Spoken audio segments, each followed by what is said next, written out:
Thank you for joining me on another episode of She Leads Now podcast, where we help career and entrepreneurial women gain the tools to develop a success mindset, create winning strategies, build collaborative relationships, and take bold action towards creating impact and fulfillment in their lives and careers. I'm your host, Sabine Gideon, and I'm on a mission to awaken and activate women and emerging leaders so they can tap into their innate leadership ability, elevate their influence, and create the impact they were destined to make. If you're ready to uplevel your confidence, courage, and influence, you've come to the right place. Join me weekly for insights, strategies, and resources to help you grow, develop, and embody the leader you were meant to be, so that you can make the impact you know you are called to make and establish the legacy you've always dreamed. The world eagerly awaits the emergence of your brilliance, impact, and influence. So with that, let's dive into this week's episode. Hello and welcome to another episode of She Leads Now. I'm your host, Sabine Gideon, and I am so excited to be with you here this week.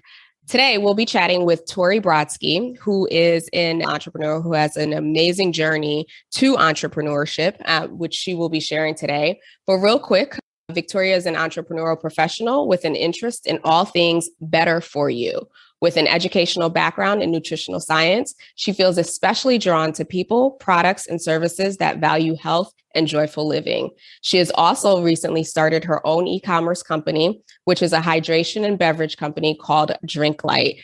Tori, we are so excited to have you here today. Would love to hear a little bit more about you and about your journey. Absolutely. I'm so excited to be here. I think from the moment you reached out, the whole ethos around She Leads Now and all the things involved in that just really resonated with me. So thank you for having me here. Yeah, tell us a little bit about your background, because you have been in the entrepreneurial space for a while. And I know before you started your business, you were working at startups. So talk to us a little bit about your journey and what has led up to now. Yeah, sure. I grew up in a really small town in Northern California. I had a single mom. We were 4 kids. And so the kind of theme I talk about in my life is just personal leadership and self-reliance. And that has just been the really only constant in my life. And I think that's, there's a reason for that.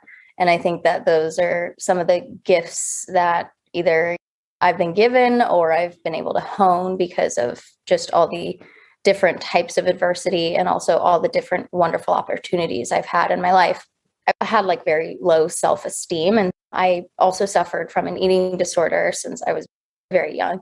And so going into college, I went to UC Berkeley and I didn't know what to study.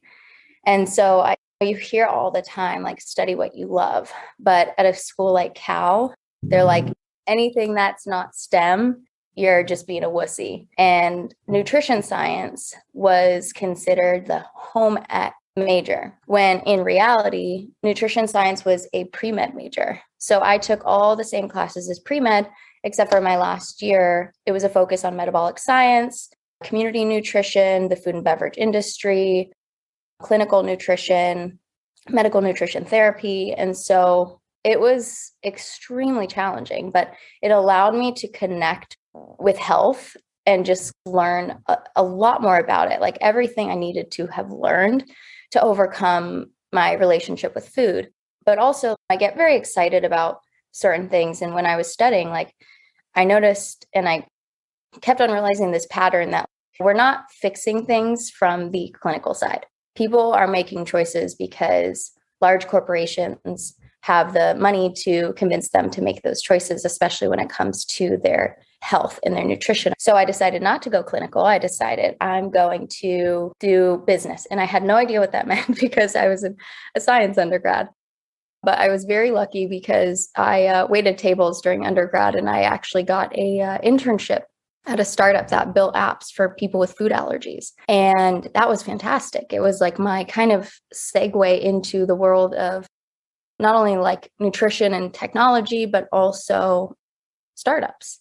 Essentially, that was the first company I ended up working for after college. But I really just noticed that I was very good with projects and finding problems and solving them in really creative and resourceful ways. I had also been working with a friend of mine from Cal who was a business and economics major, and helped me learn everything I needed to know at that time early on in my career about business, which I'm really grateful for. And basically we've ran a business together ever since then, which has been project management consulting for startups. We've started a couple successful startups that we have equity in. We're co-founders. We still contribute to till this day. We have a couple that have totally failed. We have, some where we've actually started them ourselves and walked away from. But the majority of my career has really been helping other people build their purpose through whatever they're working on. And that has given me like tons of industry experience. Meanwhile, we're working for other people. We're like moonlighting our own ideas with other friends of ours and things like that. And so we've worked on a number of different CPG products, from cosmetics to a bra company that I started and stopped. So all these things, I don't think people realize startup, like entrepreneurship in general, is like so not one line. It might be for some people, but I think for the most part, like, people don't understand that there's a lot of stuff that goes on before they see what they see. And so in 2019, we started a company called DrinkLyte. So basically, I've been running it since then with the help of my business partner, and I have some really great interns. It's been like such a crazy journey because our whole solution, the problem that we were solving was alcohol-induced dehydration. So I was trying to make this habit of going out and having fun and drinking alcohol more healthy by providing a product that was dedicated for like bars, like wherever you were drinking alcohol, a really awesome natural hydration beverage in a can. And we started taking off unexpectedly at the beginning of 2020. Then we all know what happened. And so we pivoted the company to powder form of the drink mix, or of the drinks, and started e-commerce. And at that same time, that same year, I applied and got into the fully employed MBA program at UCLA Anderson School of Management. And it's been a lot. So I know I just blurted a lot of stuff out, but that's not short story, but not the long story either. Got it. First of all, the product, right? DrinkLyte. I think I said this to you the first time, and you probably hear it all the time too, is that, oh my gosh, where was this when I was in college? Because it's obviously beneficial. And if people are creating those habits anyway, might as well position them to do it in a healthy way or not have to suffer the consequences that many of us have suffered. So that is awesome. So you've gone from taking a natural skill with your partner, being able to leverage that skill, support other businesses, support other organizations, and then elevating it to do it in your own business, which is amazing. And now you're in school as well. So how are you balancing school and your business and your clients and your partner and managing a team of interns? How are you doing all of that? Yeah, first of all, one really awesome thing about working for serial entrepreneurs, because a lot of the startups that I worked with were with founders who were serial entrepreneurs. And so I just saw what type of organization works and what doesn't, literally as far as your day-to-day time management as a leader of a business.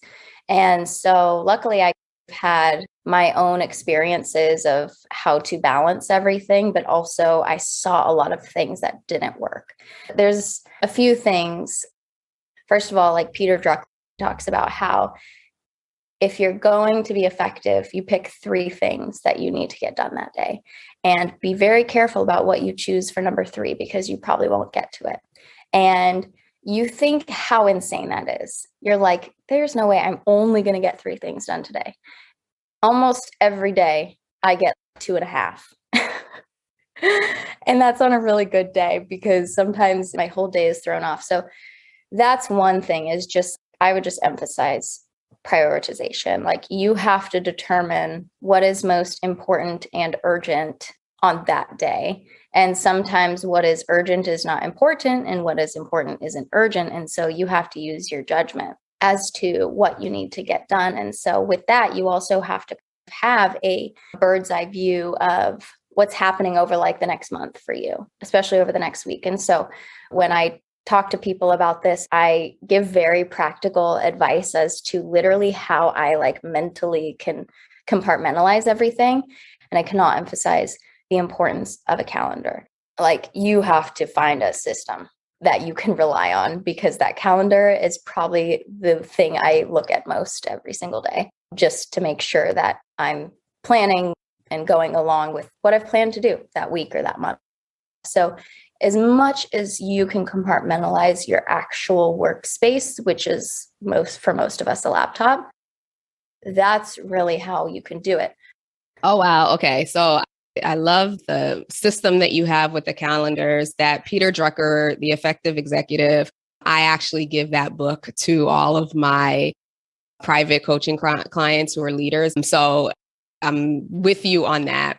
The prioritization, I speak about this often, and I don't know about you, but at least for me, it's harder than it sounds to identify 3 priorities and then just focus on those things, or getting clarity on, okay, what are the tasks under those 3 priorities?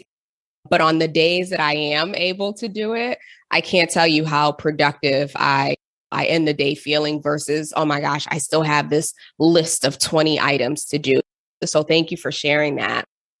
You mentioned something that sparked a couple thoughts for me, especially when it comes to being in startup environments, because in startup environments, it's madness. It's all hands on deck. Like everyone's trying to figure out what needs to get done. There's not necessarily always role clarity on who does what. And there's a lot more communication that's required, even though it doesn't always happen.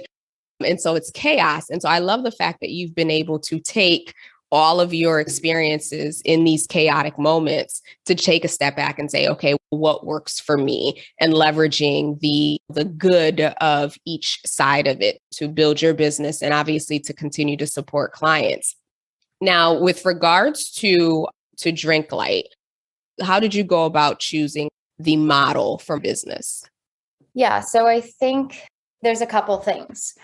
Number one is I think that pricing is what can potentially make or break a company. If you've ever taken a look at the case study of Chobani, they never took outside funding and they kept their price very high from the beginning compared to the other brands out there. And that is what made them really successful. And same with e-commerce. You have to think about pricing off the bat. And for some reason, it just wasn't like a priority for me.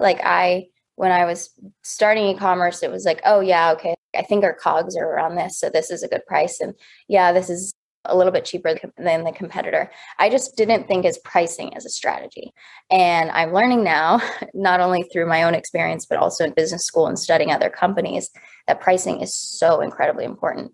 And I'm also really grateful because I have a couple other clients in beverage, and my mentor who's been working with me on that has showed me just how the process works of here's how you find out your COGS, which is something I already knew, but I didn't really understand how much I needed to build my business around my margins and shopping around for different vendors and that sort of thing. And so I think that you always struggle to decide on a focus, right? Am I building a brand or am I trying to make a profit? Because they're not mutually exclusive, obviously, but it's really hard to focus on both. And I've worked with companies that have built wonderful brands, but have made no money. Look at Uber, didn't work for them, but that's a great example. And then I've worked for companies that have no really brand recognition, but they make millions of dollars every year in profit. I think when you build whatever you're building, you have to decide on that. And if you don't know numbers, if you don't know a P&L, if you don't know how to keep track of your accounting every week via bookkeeping or whatever, you need to hire somebody. So I would say that is like number one, because those numbers are what's going to make or break your business, no matter how good your brand is. I think number two is also just realizing that determining what things are worth your time to learn and what things are not, so that you can spend that budget out hiring. There are a lot of things where I was like, oh, I don't need to hire anybody. I'll learn this myself. I spent hours and hours and still like trial and error. And I got to a point where I'm like, if I just hired somebody, it literally would have been cheaper at this point. And I don't even want to do this. I'm dreading it. So I think also just making those types of decisions. Fulfillment also is a very big thing. So like there's so much happening with e-commerce, but I think the biggest thing before you start is thinking about your pricing strategy and your brand strategy. Yeah. And just to clarify, for those who may be in the service industry, COG is a cost of goods sold. Correct. So we may not necessarily have high numbers there, but definitely wanted to clarify that. And you're absolutely right. It's really about determining from the beginning, what am I building? What is the end game here? How do I want to position myself? And then backing everything. You know, you mentioned the business for the most part has been self-funded. And so with that process, you've also been able to connect with a lot of mentors, a lot of people in the, call it angel venture capital environment. So talk to us a little bit about that experience, because I've been around it just enough to know that first and foremost, obviously women-owned businesses don't get as much funding as other businesses. And then you add in minority and the numbers get smaller and smaller. And it's also a very tight-knit network environment. And so really it is about building relationships with individuals and being able to identify people who can be your mentor, people who can be an investor, people who can be an advisor. So talk to us a little bit about that experience of building relationships or getting a foot in the door into that space and what that's looked like for you. Yeah, so I think that's a great point, because one thing that I sometimes fail to mention is that when I worked for that nutrition app company for a couple of years, and then long story short, I actually dropped out of my senior year to go work for that company. And I decided I would take 3 years off.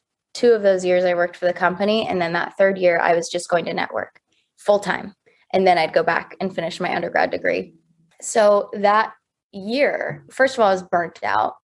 But also I just realized, like working in Los Angeles specifically, like how incredibly important networking is. You hear it, but you're like, whatever, I'm a college kid. Who am I going to meet? But I basically moved in with some family friends in Orange County, and I decided I'm going to go to every single free networking event that I could find on Eventbrite or Meetup that had to do with just startups in any industry that I was interested in. And so luckily, I was very close to UC Irvine at the time, and UC Irvine had a like accelerator incubator space that they would do public events at. So like I would go to a public event, for example, like 1 Million Cups is a wonderful resource for people. I don't think people know about this nonprofit company, but it's nationwide. And essentially it's an organization that allows anyone to go pitch an idea to a crowd of people over coffee. And usually it's like very early in the morning.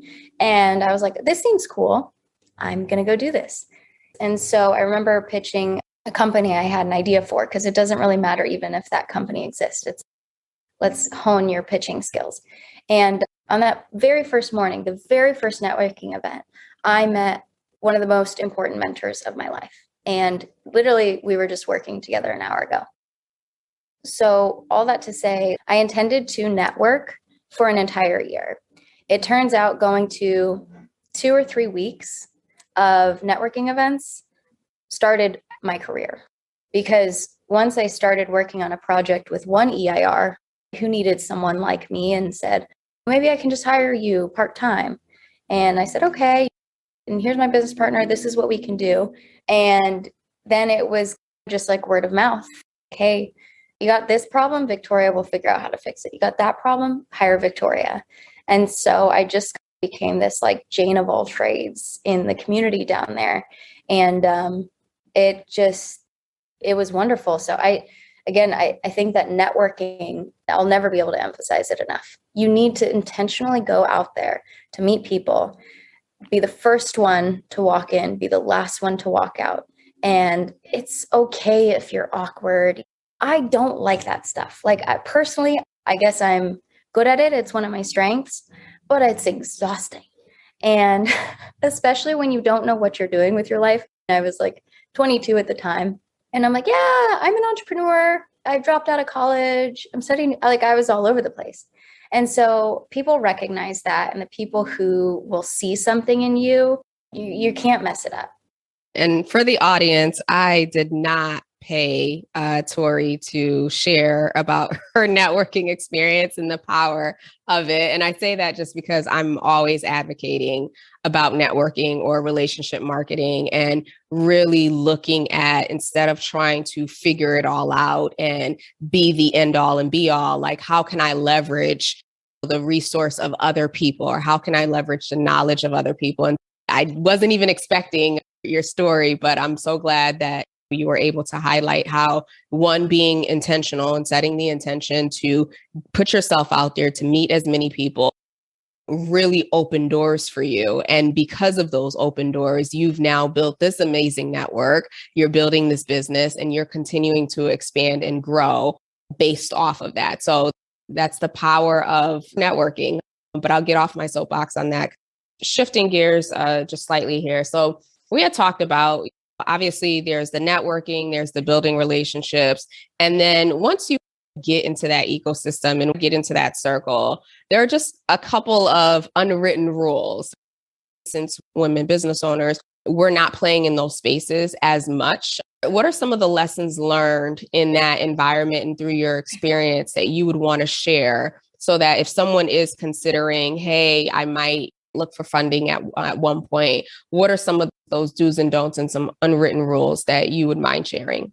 Yeah, absolutely. So unfortunately, I have had experiences where I'm a young woman in a environment in which there are very few and have been very few young women with leadership roles. I think no matter what role you're in, I think if you're a young woman in a male-dominated space, this is going to be a risk, unfortunately. And that risk is having professionals around you act unprofessionally, intentionally or unintentionally, doesn't matter.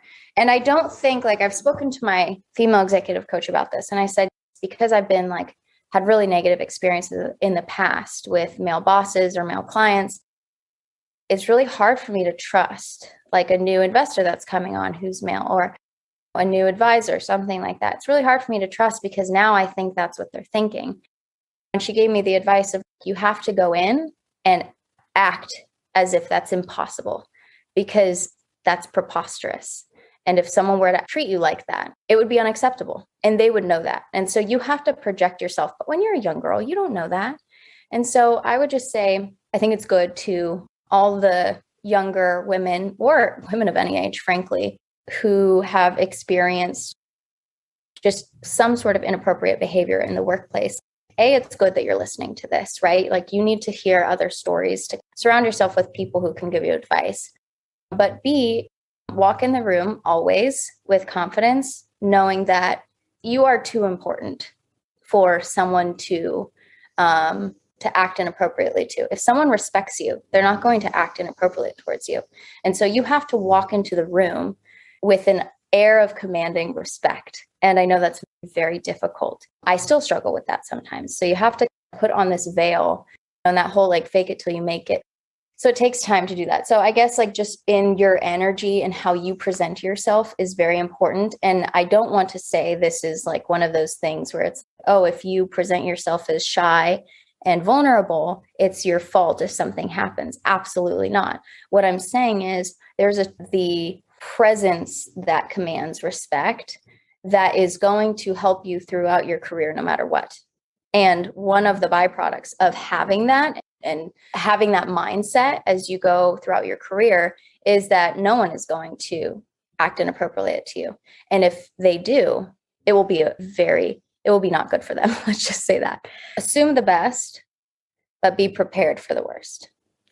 Thank you for sharing your vulnerability in terms of experiences that you've had and some of the red flags for the audience. So just want to shift gears here a little bit. I'm a big believer, leaders are readers, and I know you are in a full-fledged master's program. So as you think about books, and you shared about the Peter Drucker effective executive book, but as you think about some other books that may have been pivotal or helpful to you as you've transformed in your entrepreneurial journey, what are some of those books? Yeah, that's a great question. I think that the first one that comes to mind was very powerful recently, and it has nothing to do with business. It has everything to do with spirituality, and that's The Power of Now by Eckhart Tolle.